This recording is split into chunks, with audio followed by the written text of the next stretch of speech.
দে। আরে ডুগডুগি এসছিস, আয় আয় আয়। আমি একটু মাছের তরকারি রান্না করেছি, ফার্স্ট টাইম কোনো কিছু ট্রাই করলাম মাছের, তো তোমাদের জন্য ভালোগুলো নিয়ে আসি। এ নাও। বাহ, কি ভালো লক্ষ্মী মেয়ে, রান্না বান্না এখন থেকে শিখছিস বল। শিখতে পারিস তো কিছু ডুগডুগির থেকে যাবা। হ্যাঁ, খালি বসে বসে ফোনই ঘেটে যাচ্ছিস, একটু তো কাজকর্ম শিখতে পারিস। দেখ, ওর মায়ের কত গর্ব হবে যে আমার ওর মায়ের গর্ব হবে যে আমার মেয়ে সকল রান্না বান্না শিখে দিতে যাচ্ছে। আমার কত গর্ব হবে রে যে আমার মেয়ে রান্না বান্না আমি দিতে যাবো পাড়ায় পাড়ায়, তো প্রথম রান্না করেছে। এতে কথা শুনে আমাদেরকেই মরতে হবে, তোর তো কিছুই হবে না। শ্বশুর বাড়িতে কথা আমাদের কি শোনাবে।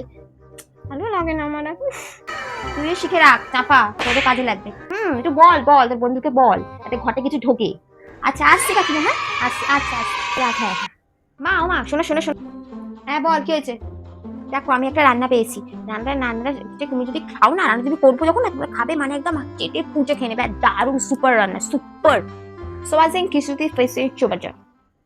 খিচুড়ি বাবু, না খিচুড়ি না, সোয়াজিং খিচুড়ি ফেসে চুয়াচা। কি নাম এটা রান্না? কর্নফ্লাওয়ার, সাজিরে, তারপর আরো অনেক মানে 15-20টা আইটেম লাগে।